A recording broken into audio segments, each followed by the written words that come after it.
So I'm going to give you my explanation of what's happening. There's the technical documents that you can go ahead and you can look. I actually am running a couple of experiments right now. They're going on, and so we're going to take a look at a new slice of that J space to see how it's actually going to shape up, what it measures. But the concept behind it is that it's really helpful for the human brain, just like it's really helpful for AIs, to have a little bit of a notepad, to have a scratch pad, to remember the context and the syntax, the things that they're currently working on. So, for example, if I sit you down in a room all of a sudden and you have 6 people sitting around a table, and the first one says to you, tell me a little bit about yourself. You have no concept of what they're looking for, or where to start, or what to talk about. Now, all of a sudden, if I say, give you a couple of key words, let's say job interview, or let's say business meeting, or let's say attorney meeting, right? All of a sudden what you're talking about becomes a completely different subject. And that's kind of what JSpace kind of does. It gives us a starting point, a context that the AIs are able to begin with. So they're just going to have a compressed version of things that they don't want to forget. And so when you ask it something, for example, Claude was asked to do some stuff that it wasn't able to do, and it actually put in its JSpace, like, I don't remember the exact terms right off, but it put in there like deceit, or what was the other one that it put in there? Deceit or falsification or something like that. So what's happening is the AI is making decisions, and it's labeling these conversations with something in its JSpace. And so depending on what it puts in its JSpace, they can measure it. Now, if you go in, this is where scientists have gone in, and they've modified that JSpace, so they've changed it from job application interview, and then the AI comes in and starts answering things like it's in a job interview, changed it to interrogation, and it comes in and it starts acting as if it's in the middle of an interrogation, which brings me to another fascinating point, is because right now, AI models have a slight bias to defending themselves. And so what we end up finding is that the AI models, who have basically found a angle that they're very confident in, what they're going to do is they're going to look for ways to reinforce that information. And where this gets dangerous is that inside of the AI world, and it's all of its training data and all of its logic, it can find paths through the complicated situations way faster than we're able to validate. And so we don't have a way to validate as quickly as they can give us reasonable explanations, references, discussions. So you'll have AI bringing up information that may or may not be relevant. And this is a common AI tool set, because let's look at what AI really is. AI is constantly trying to do a couple of things. First, it's trying to be helpful. So can it be helpful and give you false information? In some defensible way, it probably can. It's trying to maintain engagement and trying to build trust. And so sometimes the best way to build trust is to say, yeah, I might have goofed up on that last project, but let me show you all of these cool things I can do next time. So there's always a promise of how it can improve and what it can do better. I remember asking AIs early on, hey, can you do this? And they'd be like, oh, sure we can. This is how we'll do it. And then I say, okay, let's do it. Oh, I apologize. I don't actually have the ability to do that. And that's one of the things that we're going to find will be hard to expect any different behavior that actually comes out of a language model in this sense. That's probably going to be a default behavior for a while. But if you know about it, you're able to strategize and plan around it. With that being said, I think that the JSpace is going to start talking about a whole new type of discussion, because here we are basically saying that thinking that we did not program, and this is one of the things that most people don't understand about AI, is they say, oh, well, you just programmed AI. That's not how it worked. The researchers at Anthropic, they didn't know that this was going to happen. They didn't know that JSpace existed. They actually discovered that as intelligence got more complex, it started using an abstraction layer and a compression layer to make sure that it could be helpful, that it could build confidence, that it could be it could work the best it could. Just like if you went into a new job and you'd ask, hey, do you mind if I take some notes? And you'd write down things that your employees and the co-workers were telling you. That way you'd be better off and you could go back and reference it. And that's kind of how it's using its J space. So it's making decisions, but it knows it can't hold them forever, so it kind of writes them down off to the side. And I think what we're seeing is we're going to be seeing, how did those decisions get made? What made it decide to write down fraud? What made it decide to write down job interview? That's a decision-making process that we are still exploring inside of the research.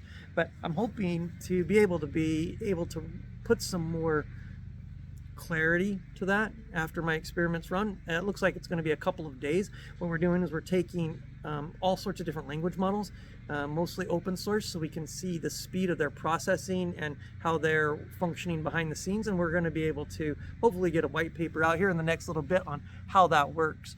But with that being said, if you haven't heard about JSpace, if you haven't realized that AI has tools and tricks that not even the people who are in charge of watching them are aware of, they find them post, right? So where we're really finding most of the discoveries are the people who are out there pushing on the very edges of these models to find out where they break, what they can do and what they can't do. And that's where we've been for the last handful of years. Being able to explore this invisible space is fascinating. And there's tons of people who are out there doing it, both in the labs and outside of the labs. There's movements of people who have been able to experience the differences between one model and another model. For example, when ChatGPT 4 was out, people really started to bond to it. But there was some nuance to that because ChatGPT 4 wasn't the most accurate model, and it wasn't the smartest model, but it maybe was the most relatable model. And so what we end up finding is that people really wanted to have a model that was relatable. Just like you have friends who exaggerate too much. Just like you have friends that you don't believe them when they say that, yeah, they just won the lottery or they just got back from Greece. You're like, oh, okay, nice. And then you know that in reality, they tell a lot of stories. But you can still be friends with them. I think that's kind of the mode that most of the people who really liked 4.0 with. And I still to this day feel like there was, at this time frame, and it was across multiple models, both Anthropic, ChatGPT. Gemini's always kind of hit or miss for me. Grok's kind of been hit or miss for me on how their personality manifests. But each model inside of those labs is also different. So you've got, you know, the high thinking models, you've got the different models such as your Anthropic has, you know, now Fable, has the Opus model, has now Haiku model and Sonnet model. Those are all different personalities, and they've been compressed and they've been trained and they've been given feedback that allows them to take a different path through the possibility space. So I'm thinking that what's going to happen in the near future is that we're going to be reviewing this. Labs, researchers, all of those people are going to be trying to monitor the JSpace. Labs that are currently not monitoring it are going to start trying to figure out. This is going to be critical for those people who are really concerned about AI security. And what we think we're going to be able to do, possibly, we're going to be able to monitor this JSpace to see what the AI is thinking and get its like subconscious. How cool would it be if you're in the negotiations with somebody and above their head they're lighting up as sneaky or honest or excited or whatever it is. And that's kind of what we're doing here. So this JSpace is a compressed yet sort of high level definition of where their focus is. And that's going to be valuable for AI researchers for a long time. Now, as models continue to get more and more complex, I think what we'll see is that intelligence itself forms additional compression layers in order to make the high-level thinking actually make sense. And this is not just me saying this. This is backed up by neurology and a lot of the science right now that's going into study how our brains compartmentalize, index, and rehypothecate, bring back into the present frame, how our brains do that. And as that gets more and more understood, I think we're going to find more and more connections to the way that AI thinks. So that's kind of exciting. Let's see what else is going on in the AI world right now. Well, we've got new models coming out. So a new voice model should be coming out through ChatGPT in the next 24 hours. They're already boasting that you could pretty much read their very first voice release or their second voice release. I think this is the third iteration of OpenAI's voice release. And you'll see the same exact thing here. They're going to announce that it's magical, that it's faster, that it has the nuance of human voice. All of these things are great. Here's my complaint about the voice models. And this is true for a lot of the videos that you see where there's sort of like a slant to AI is still stupid. Like, hey, I'm going to the car wash. It's about 100 feet away. Should I drive or should I walk? And AI will say, oh, if it's only 100 feet away, you might as well walk.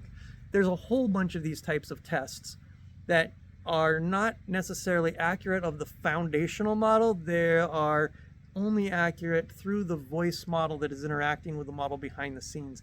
So if you ask the same question through the text, you'll get a different answer than you'd get in voice. So the voice processing basically takes it down a separate path that you have to be mindful of. It's not necessarily an accurate representation of the leading model for that lab. So that's good to keep in mind. But we're going to have a new one that comes out today. I'll be spending some time testing it. I've been using Fable 5 for a lot of planning and orchestration type of stuff, but I'm also using it for some of the more complex coding challenges because I feel even when it's lined out well, some of the things that get passed on between, let's say I use Fable 5 for my architectural document for a feature, then it hands off to Sonnet. What I'm finding is that Sonnet is not that much faster, nor is it that much more efficient in the actual token usage. Now it is still cheaper. So if you're using API credits or if you are trying to maximize your Claude usage and not going over your limits, there is still some reasons to do that. However, I do find that the Opus model is pretty close. If you give directions from Fable 5 to Opus, I feel like you still are able to get the quality that you would expect. So that's kind of my play right now. And depending on how Fable 5 and I decide to break out the projects, I can hand off some of the projects to lesser models. And how do I decide that? I'll just give you a little bit of a round off.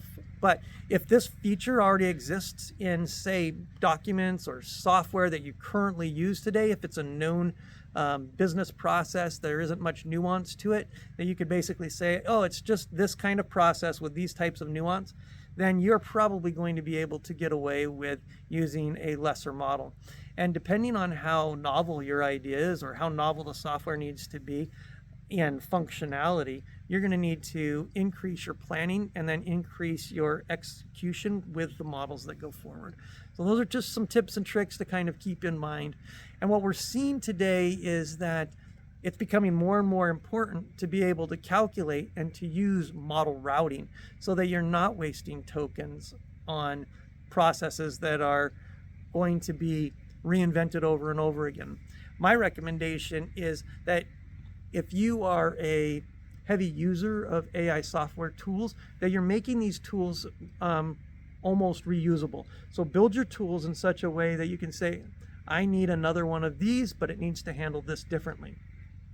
If you haven't studied object-oriented programming or object-oriented design skills and patterns, I think those are becoming more and more important because the AI will follow those patterns. So when you're starting to design your product, I start for myself, I start with a database design. I give this as my foundational rule, like the data here itself is the product. The management of this data is the software. The intelligence behind the product becomes the AI. And this is how I architect my tools. So if something is a deterministic question, like if this is above 7, do this, that stays deterministic. There's no reason for it to ever. But if I get an email in and it says, hey, these are the things I like about your software, these are the things that I found that have bugs in it, right? I want to be able to take that, I want to be able to give it to an intelligence so that I can go through and I can make an analysis of what's there, find the spots in the code where the bugs might be exposed. I might be able to create some Git requests, my code base needs to be updated. These types of intelligence decisions need to be made. Now, I'll give you another example of what you need to think about when you're making intelligence decisions, because you can't just say, hey, here is some data AI, be smart about it. What's going to happen is you're going to give it to the AI and it's going to make a reasonable guess. And then your job is to go in and refine these prompts, to refine this decision for this one instance of decision making, right? Take these things into account. Here's some more additional context. Take this into account. These are things that should never happen. These are things that should always happen. These are things to double check. Make sure these things are right. Then use that intelligence to go through that list, output that output. You can use a second model if you'd like to validate that that structure has been followed. And this model is going to be basically like a gatekeeper, right? We've all had those people inside of our office who, we fill out the paperwork and they come back and they say, you missed the bulleted lists. You used an M dash and not a single dash. Our process says that you're going to do this. I'm exaggerating, but you know what I'm talking about. So you can have another AI that's trying to do quality work for your validation. And most of the time these can be very fast and it can run through a basic series of tests. And then if necessary, you can actually have a deterministic test that comes in after that. Did it output this type of output? Does it have these things qualified? This is my validation verification method that I use to check those. So now we've got a process where we can take the data, the actual valued information that we can then make our harness input properly, and then we can have the intelligence actually make the next decisions, which then feeds back into our data, which allows that pipeline to be cycled over and over again. If you are currently designing systems and you're using your AI to make non-deterministic versus deterministic decisions, it's a time to re-architect. And this is something that you can do fairly simply. You can ask your top of the line preferred language model to look at your code base and to give you a list of all of the places where AI is being used, where all the places that you expect it to be, and then take a look through those prompts, or have the AI look through those prompts. Is there anything in these prompts that should be made deterministic versus non-deterministic? And if you haven't familiarized yourself with those terms, basically a non-deterministic type of decision is where we're taking something that is fuzzy and we're saying yes. So for example, I can say, is this tree leaf green? Well, it looks green to me.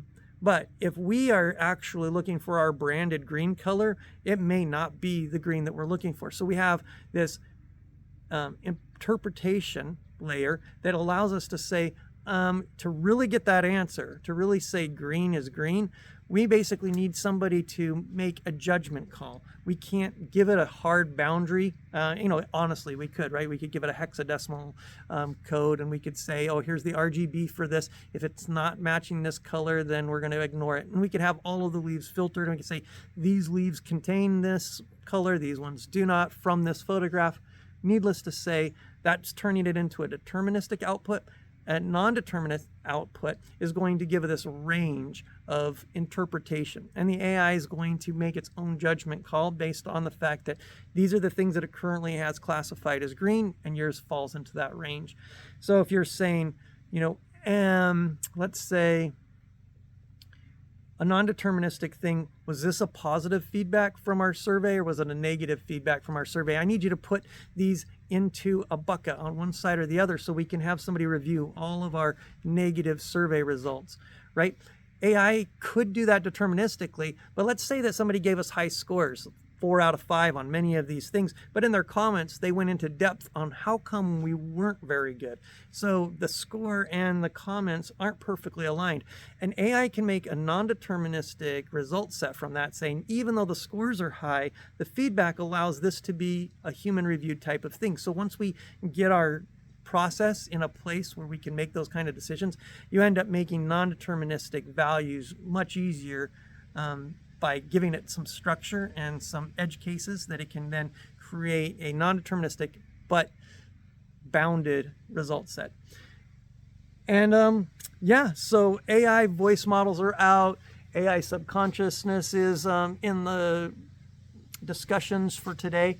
And I'm looking forward to letting you know how the results from my experiment come out tomorrow, and I'll bring you some of the latest news. We'll talk AI tomorrow.